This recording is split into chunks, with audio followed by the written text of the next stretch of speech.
Palmer lays it up over the top. In the end zone. Caught. Touchdown, Cardinals.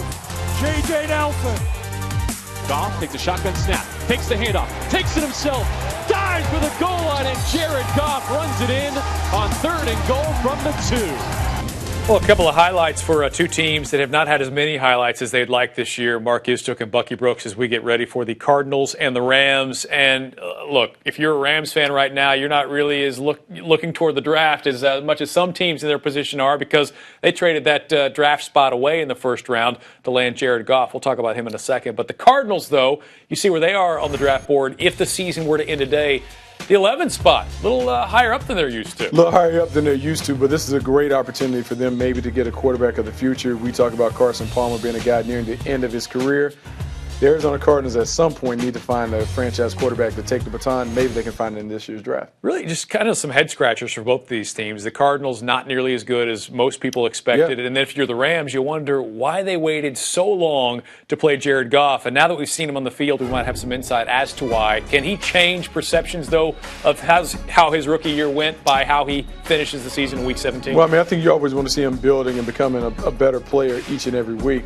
We've seen some positive signs. He does have nice arm talent. He has the ability to make the throws. But I think he's really been hamstrung by the things that are around him. Poor offensive line, questionable coaching staff and game planning. He hasn't been allowed to really do some of the things that we saw him do at Cal. But the positive is 5 touchdowns, 7 interceptions. He has a lot of reps at the end of the year. He has played in some meaningful games in terms of him having the opportunity to be in some situations where you can see how he handles 2-minute situations, how he handles 3rd down and manageable situations.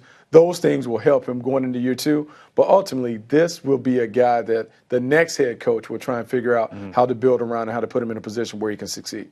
What's the matchup to watch in this game? You know, I think this is interesting because I think David Johnson and Alec Ogletree is the matchup to watch.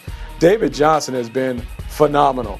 This is a talented player. Outside of Lev Bell, I think you can say he's probably the most talented back and most in terms of everything too. that he can do. When you look at the numbers, leads the NFL with 20 total touchdowns, over 2,000 scrimmage yards. He is talented. He can do anything and everything that you want to see at the running back position. But he's going against a guy in Alec Ogletree who's a sideline-to-sideline menace, talented, aggressive, physical, does a great job of kind of manning the middle and Greg Williams' defense. This is a great matchup to watch. I know it's not a lot to play for. 2 consummate professionals having an opportunity to kind of leave their mark on this season. You want to see what they end up doing. Yeah, there's certainly some playmakers on this field. Who's the guy that's the X factor, though, that might determine the outcome? I think the X factor always for the Rams is Tavon Austin. This is a guy you paid a lot of money to, expecting him to be your number 1 receiver. Hasn't performed to that level, but he has shown flashes.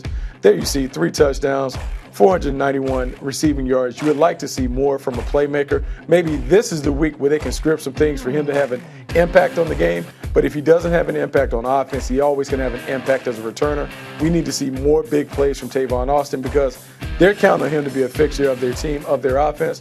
I need to see foundation players make big plays because that's what's expected from them. Rams certainly have snuck up on some people this year, especially at the start of the season. Cardinals, again, one of those teams you don't know who you're going to see week to week. So who ends up taking the win? The Cardinals are the more talented team, so I'm going to go with the Cardinals. I know that we'd like to see the Rams finish in a positive way. I just think that defense with all the blitzing is going to give Jared Goff a couple problems. Yeah, for me too. It's the turmoil around this team, just the question marks and just guys maybe just done. Yep. That might be the deciding factor. You think Bruce Arians will have his guys ready to go?